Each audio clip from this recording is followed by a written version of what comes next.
Menonton adegan seperti ini membuatkan kita tertanya-tanya, tak sakit ke? Macam mana paku tu boleh tak tembus badan dia? Magic ke?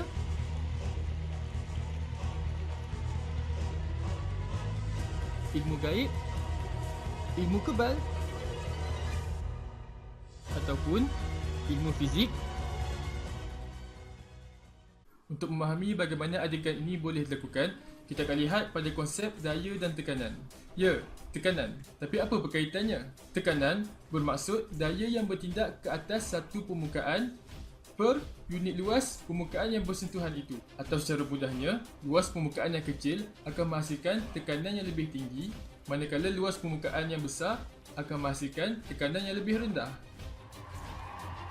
Oleh sebab itulah, sebatang paku yang tajam mempunyai permukaan yang sangat kecil di hujungnya.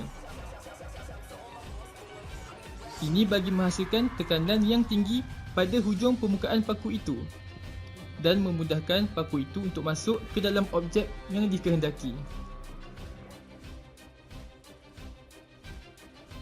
Tapi, jika paku-paku itu disusun dalam bilangan yang banyak, ini sebenarnya akan meningkatkan luas permukaannya dan mengurangkan tekanan yang dikenakan oleh paku-paku itu. So basically, lagi banyak paku, lagi kuranglah bahayanya. Tapi still bahaya jugalah. Pesan cikgu, jangan main-main dengan benda yang tajam ya.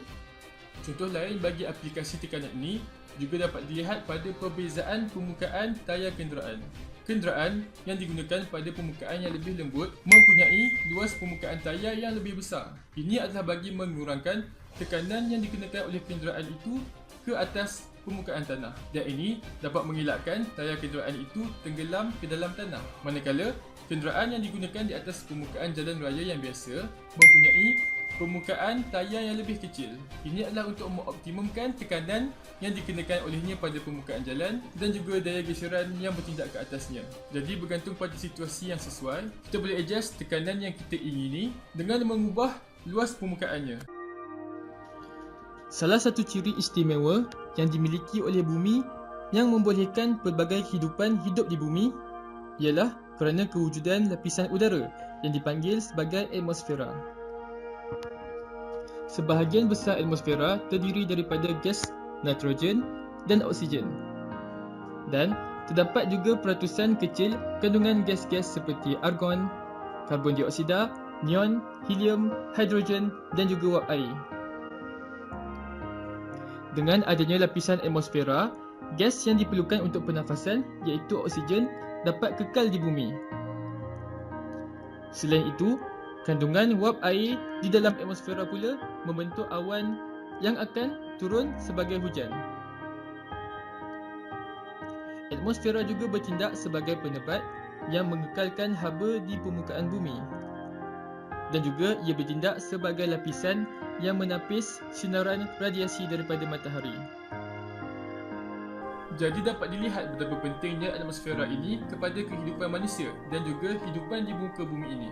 Walaupun udara dan atmosfera ini tidak dapat dilihat dengan mata, tapi kesannya dapat kita rasai dengan jelas. Dan satu lagi kesan daripada kewujudan atmosfera ialah tekanan atmosfera yang terhasil daripada jisim gas-gas yang berada di sekeliling kita. So, sebenarnya hidup kita ni sentiasa dihimpit oleh berat udara yang berada di dalam atmosfera ini, dan ia berlaku tanpa kita sedari. Walaupun kita tidak menyedarinya, atmosfera mempunyai tekanan yang sangat tinggi dan ia juga mempunyai peranan yang sangat penting dalam perubahan cuaca bumi. Eksperimen ini adalah bukti tentang betapa tinggi dan kuatnya tekanan atmosfera ini. Tong yang mengandungi air dipanaskan supaya udara di dalamnya mengembang dan juga ia akan dipenuhi dengan wap air.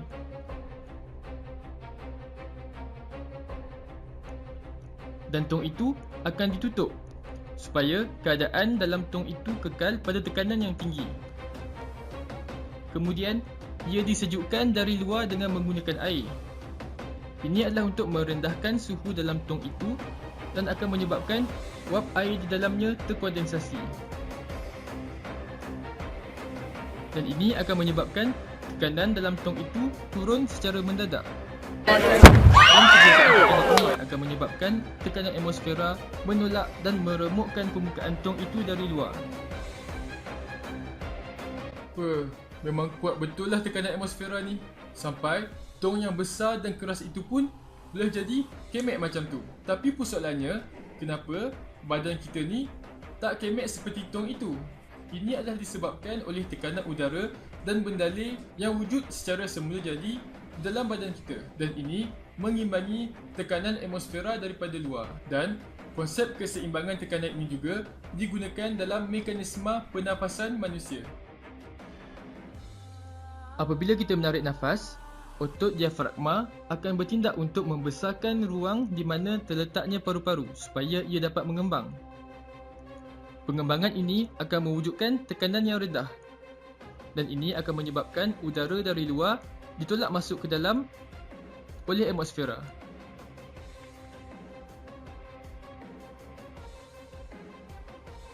Lautan yang luas dan dalam adalah dipenuhi dengan kegelapan dan juga misteri.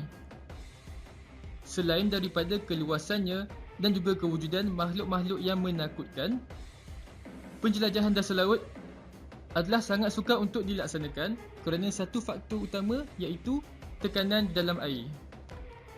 Berbanding tekanan atmosfera, tekanan di dalam air adalah lebih mudah untuk dirasakan dan dilihat kesannya. Demonstrasi ini membuktikan tentang kewujudan tekanan di dalam air yang dipengaruhi oleh faktor kedalaman. Selain kedalaman, tekanan juga dipengaruhi oleh faktor ketumpatan air. Jadi bayangkanlah betapa kuat tekanannya apabila kita berada di dasar laut. Secara purata, lautan di bumi ini mempunyai kedalaman sebanyak 3,688 meter. Dan tempat yang paling dalam ialah di Jurang Mariana, iaitu sedalam 11,034 meter. Manakala tekanan air pada kedalaman itu adalah melebihi 1,000 kali ganda daripada tekanan atmosfera. Jadi bayangkanlah apa yang mampu dimusnahkan oleh 1,000 kali ganda kekuatan tekanan ini. Jadi itulah yang dimaksudkan dengan tekanan yang wujud di dalam gas, udara ataupun atmosfera dan juga di dalam air. Diharapkan anda semua memperoleh sedikit sebanyak manfaat dan pengetahuan daripada perkongsian cikgu pada kali ini.